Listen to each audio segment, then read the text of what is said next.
My son stood in the kitchen doorway with his arms crossed, looking at me the way you look at someone who's already lost the argument, and he said, "Dad, it's just a watch. It doesn't even work anymore." That was the moment I knew, not suspected, knew. My wife Norma had given me that pocket watch on our 30th anniversary. It belonged to her father, who'd carried it through 30 years of shift work at a paper mill in Sault Ste. Marie. The chain was worn thin in one spot. The case had a small dent near the crown. I never asked how it got there, and now I never could. Norma passed from ovarian cancer in the spring of 2022, 14 months after her diagnosis. She fought longer than the doctors expected and complained less than anyone I've ever known. After she was gone, I kept that watch on the nightstand on her side of the bed. I wasn't ready to wear it. I wasn't ready for a lot of things. My son Philip and his wife had moved in with me about 6 months after the funeral. They said it was to help me through the grief. They said a house this size was too much for one person. They said a lot of things that sounded reasonable at the time, and I was in enough pain that I let myself believe them. I live in a detached house in Barrie, Ontario. 3 bedrooms, a finished basement, decent yard backing onto a green belt. Norma and I had planned to downsize eventually, but we kept putting it off. After she died, that house was all I had left of the life we'd built together. Every corner had a memory in it. The breakfast nook where she used to read the paper.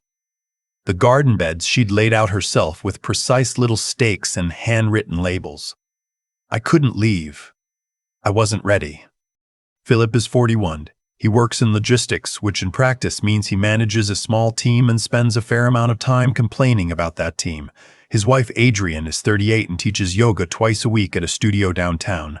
They have 1 child, my granddaughter Willa, who is 7 and is the one genuinely good thing about the arrangement. In the first few months, things were fine. Better than fine, honestly. The house had noise in it again. Willa would come find me in the mornings and we'd make toast together, and she'd tell me about her dreams in that rambling, earnest way that 7-year-olds do. Philip would barbecue on weekends. Adrian would sometimes bring home groceries without being asked. I thought we were managing. We had agreed, informally, that they would cover the utilities while they were staying. No rent. I wasn't going to charge my own son rent, but utilities seemed fair. The house runs maybe $400 a month in hydro and gas and internet.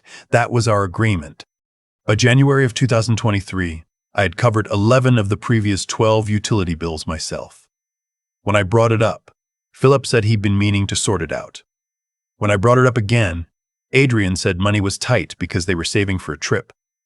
I didn't know anything about a trip.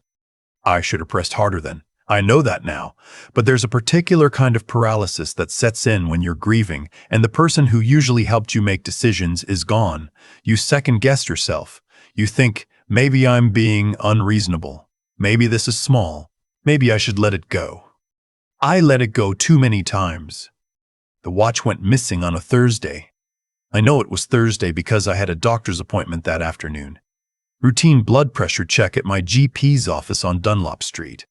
And I'd thought about taking the watch with me, then decided against it. I left it on the nightstand where it always sat. When I got home, it wasn't there. I checked the bathroom counter, the dresser, the little dish on the kitchen windowsill where I sometimes put things without thinking. I checked the drawer of the nightstand. I checked the floor on both sides of the bed. I told myself I'd moved it and forgotten. By Saturday, I knew I hadn't. I asked Philip if he'd seen it. He said no without looking up from his phone. I asked Adrian. She said she hadn't been in my room. I asked Willa, in the gentle way you ask a child when you don't want to make them feel accused of anything, and she said she didn't know what I was talking about. I spent 2 days feeling sick about it. Not angry yet. Just sick. The watch was the last thing Norma had given me. Her father had owned it. I hadn't even worn it yet. I'd been saving it for when I felt ready. On the 3rd day, Philip came to find me in the backyard. I was pulling dead growth out of Norma's garden beds, which I'd been maintaining badly and was trying to do better with. He sat down on one of the lawn chairs and said he needed to tell me something. He said he'd taken the watch to a dealer.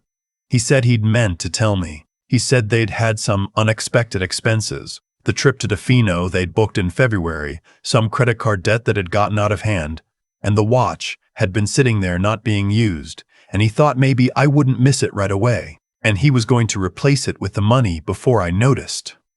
I remember sitting very still in the garden. I had a clump of dead ornamental grass in my hand. I didn't put it down. I asked him how much he'd gotten for it. He said $240. $240. Her father's watch, our anniversary. $240 so he could pay off a credit card and take his wife to Tofino. I put the dead grass down in the wheelbarrow and I walked inside. I didn't yell. I didn't say anything else to him. I went to my room, closed the door, and sat on the edge of the bed on Norma's side, and I stayed there for a while. The next morning, I started making calls. I found the dealer through a pawnbroker I contacted on Dunlop. Not the same shop, but the same strip. They referred me to an antique watch dealer on the other end of town who handled estate pieces. I described the watch, open face, gold-filled case, Illinois Watch Company movement circa 1948, a small dent near the crown. The man on the phone went quiet for a moment. He said, "Sir, I think I have your watch, but there's something you should know about it before you come in." I asked him what he meant. He said, "When I examined it for the listing, I noticed the caseback was hinged, a hunter style, double-cased. The inner case had a secondary compartment behind the movement. I found something inside it." I didn't say anything. He said, "It looks like a folded piece of paper. I haven't opened it. I thought whoever owned this might want to know." I drove to that shop the next morning. It's on a side street off Bayfield, the kind of place with a handwritten sign in the window and a bell above the door that actually rings.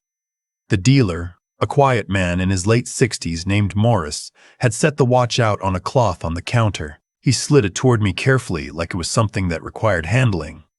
I paid him what he'd given Philip for it plus a reasonable finder's premium. He didn't argue. He seemed to understand that this wasn't about the money. I sat in my car in the parking lot and opened the case back. There was the movement, the familiar sweep of the hands that had stopped years ago, and no one had ever wound it since. And behind the movement, in the inner compartment, folded very small, was a piece of paper. It was Norma's handwriting. She'd written it on a note card from the set we kept in the top drawer of the desk in the study. Her handwriting slanted slightly to the left, the way it always had. She wrote, "If you're reading this, it means the watch found its way to you, and that you found your way to it. I set this up with Morris before things got too difficult. He knows to hold it for you if it ever comes in." The filing cabinet in the basement, bottom drawer, behind the tax folders. There's a sealed envelope. It has our lawyer's name on it. Please call him. You've always been better at enduring than you've known. I always believed that. I love you. Don't let anyone make you feel small in your own home. I sat in that parking lot for 20 minutes. I don't know what I looked like to the people walking past. I don't think I cared. When I got home, Philip and Adrian were both out. I went straight to the basement. The filing cabinet was exactly where it always was, and the bottom drawer, stuck the same way it always had. You have to lift and pull at the same time. Behind the folders from 2019 and 2020 was a sealed envelope, just as she described, on the front in her handwriting, for Harold when he needs it. Inside was a single sheet of paper with the name and direct line of Norma's lawyer, a man named Callum I'd met twice over the years at firm events, but had never dealt with directly. There was also a short handwritten note that said the lawyer had a sealed instruction from her regarding the estate, to be opened only upon my request, and only with me present. I called Callum that afternoon from my car, parked in the driveway. I want to step back for a moment and explain something about how I'd understood Norma's estate. When she passed, the lawyer had read the will at a meeting that included Philip, as we'd always expected Philip to be a beneficiary. The house was to remain mine for my lifetime. A cash bequest went to Philip outright. The contents of the house and her personal effects were to be distributed at my discretion. That was what I understood.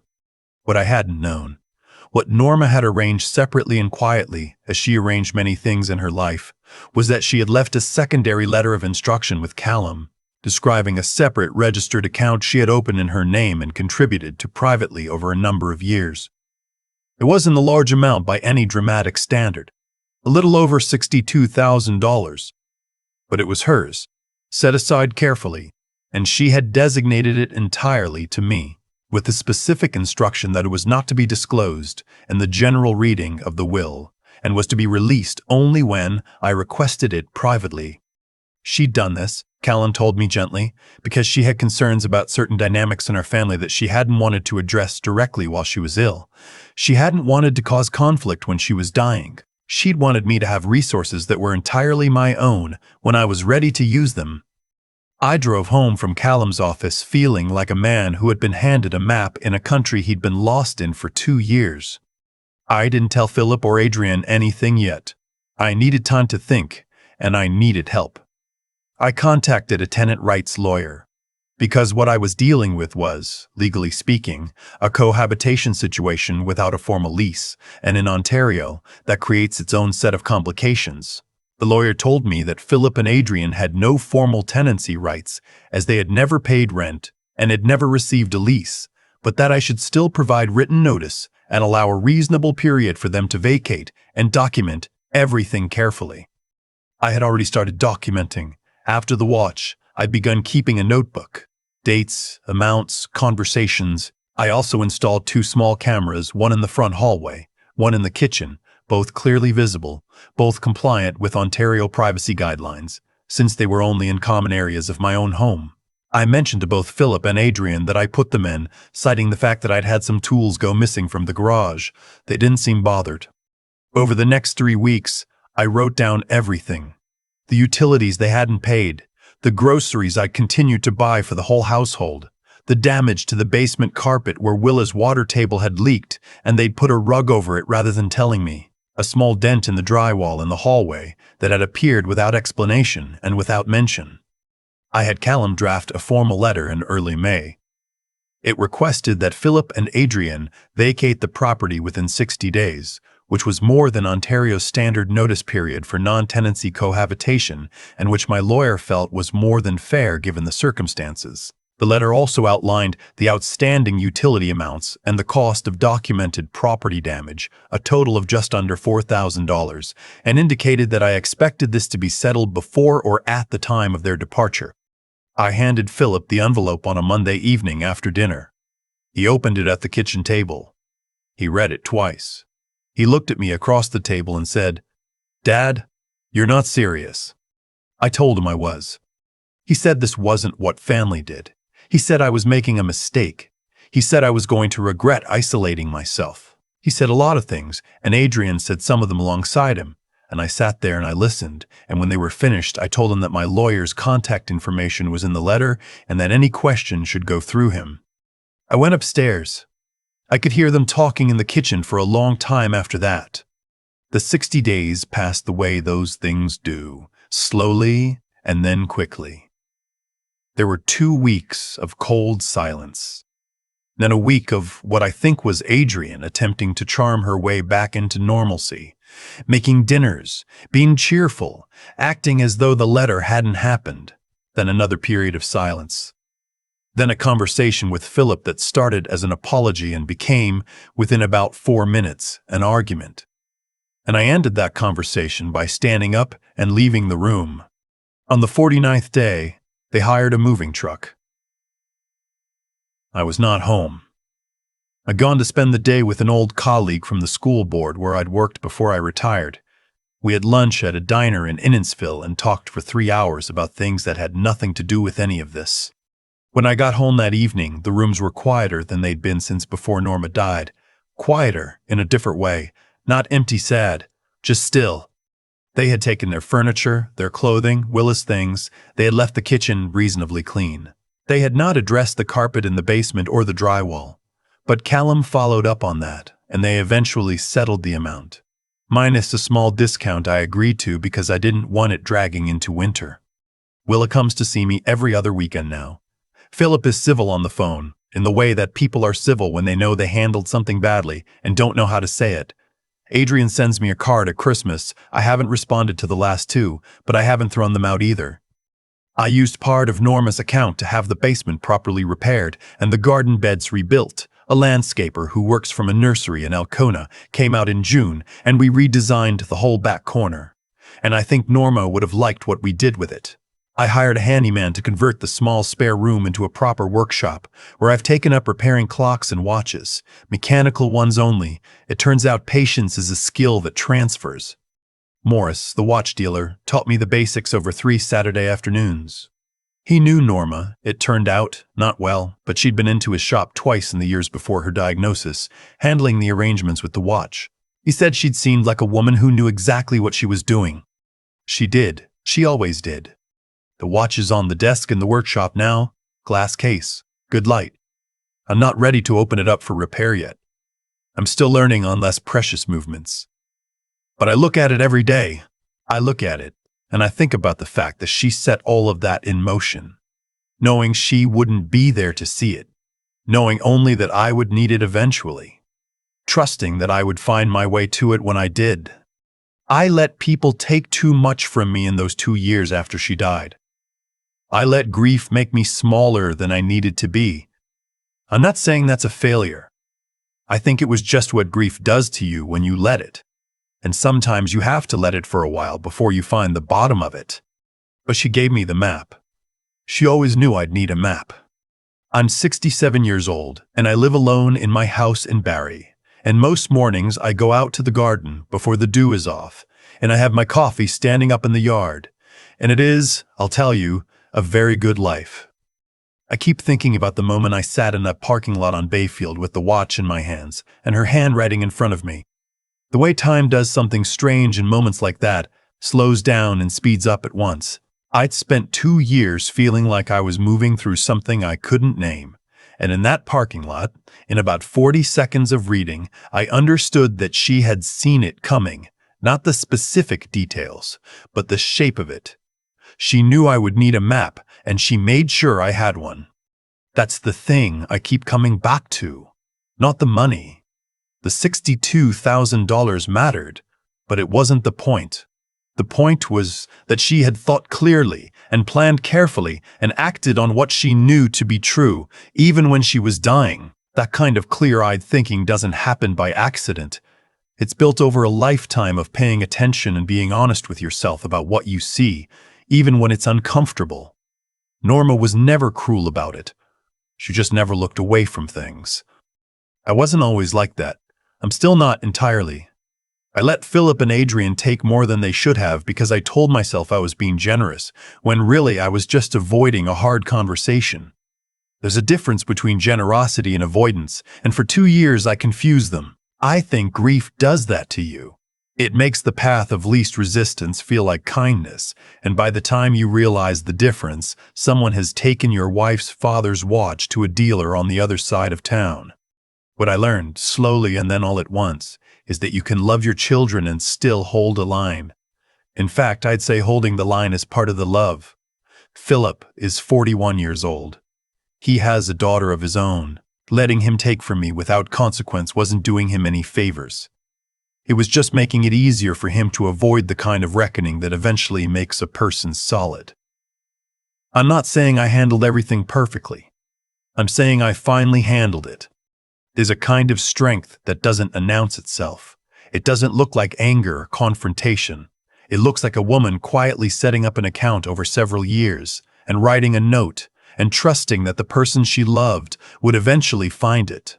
It looks like an old man sitting in a parking lot reading that note and deciding to stand up. That's what I think about when people talk about resilience. Not the dramatic version, not the kind that requires an audience, but the quiet daily version. The kind that says, I see what's happening, I know what I need to do, and I am going to do it even though it's uncomfortable. I'm 67 years old, and I go out to Norma's garden most mornings before the dew burns off. I have my coffee standing in the yard. I look at what we built, what she built, really, and what I've been slowly learning to maintain. And I think, this is what a good life looks like. Not perfect, not easy, just honest and tended and yours. She gave me the map. The rest I had to walk myself.